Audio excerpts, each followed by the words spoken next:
Today we're looking at 10 things to do in Torrance, California. All right, so today we're gonna check out 10 things to do in Torrance, California. Some of these things may be things that are directly in Torrance, or they may just be something close by that you could do on a day trip, not even far drive, but just a short drive away to the next city over or something. And then obviously, just because these options are here, it doesn't mean that that is something you have to do when living here, but it gives people an idea of what there are to do if they wanna move to Torrance. And then on top of that, a long list of things that you could do here that I missed. These are just a few that you could do when looking at Torrance. All right, this first one is going to be the Torrance Farmers Market. And so Wilson Park every Tuesday and Saturday from 8 a.m. to 1 p.m. has their weekly farmers market with local vendors, food, all different types of things. Takes place at Wilson Park, and it's definitely something to check out if you're in the Torrance area, and is the first thing. Now the next one we're going to check out things to do in Torrance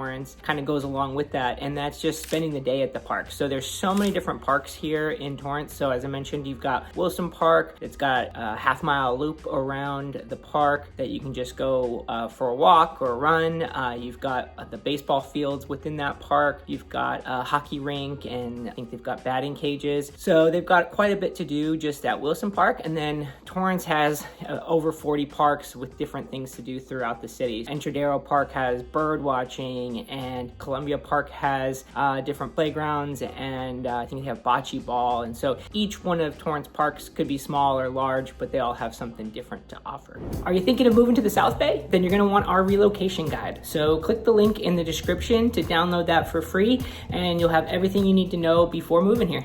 And the next one, number 3, is spending the day at the Redondo Pier. So the Redondo Pier, depending on where you're at in Torrance, could be a short walk or bike ride away, or it could be a drive across town. But Torrance and Redondo do border each other in different areas. Depending on where you're at in Torrance, it could be close by. So spending the day at Redondo Pier could be a number of things. They've got whale watching tours. You can take a boat out. They've got fishing trips. You can go out to Catalina. Got just spending the day on the beach. They've got all the different shops and restaurants along the Redondo Pier. You've also got the Strand along the beach. You can go for a bike ride or run or walks. The Redondo Pier has a lot to offer, and it's not too far away from Torrance. And the next one just goes kind of hand in hand with the Redondo Pier, and that's just spending the day at the beach, relaxing. So you've got all the different beaches nearby: Redondo, Torrance, you got Manhattan Beach, Hermosa Beach. You can go all the way up to Santa Monica. If you're living in Torrance, you're not too far away to spend the day at the beach and play volleyball or hang out, go in the water, and just enjoy the West Coast sun. And number 5 is something that's just a short way away from where you're at in Torrance, depending on what section of Torrance you're in, and that's the South Bay Botanical Gardens. South Bay Botanical Gardens has a lot of kid-friendly activities.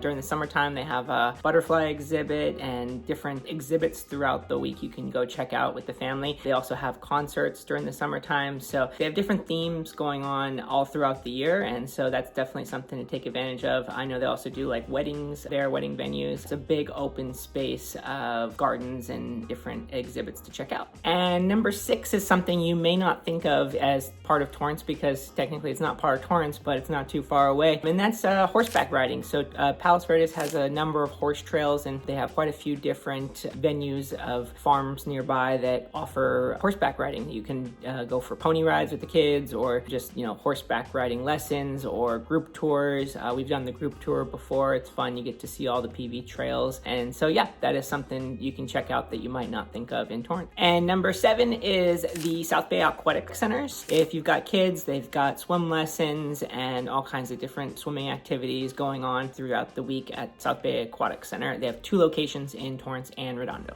Hey guys, so as much as I love making these videos, what I really like even more is helping families move here. So if you are thinking of moving to the area, I would love to help you get started in your search, and my contact info is on the screen or down in the description down below. Feel free to reach out anytime, call, text, or email. Remember, it's never too early to get started in your home search.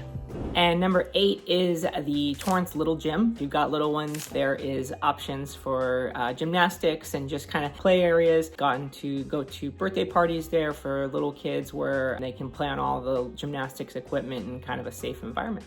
And number 9 is getting to see the shop. Got the Dilemma Mall and all those shops there. You've got little shops throughout Torrance, all different types of culture and things to buy throughout Torrance, as well as nearby shops and restaurants along the piers. So a lot of different styles of shopping to do in Torrance. And the last thing for things to do in Torrance is just getting outside and going for a hike or a walk or a run. There are so many different options as far as running or walking along the bike path from the Strand in Torrance Beach all the way up. You can go into Santa Monica and follow it along the beach. You've got all the hiking trails in Palos Verdes and all the horse trails you can get on. Got just a wide variety of different outdoor activities that you can go check out and just spend the day hiking and walking and running and seeing great views up tall or down along the ocean. So that is Torrance and things to do. I hope that gives you some options. Like I said, there's a lot more out there. Whether you're looking to be an outdoor person or an indoor person, there's things for you in Torrance.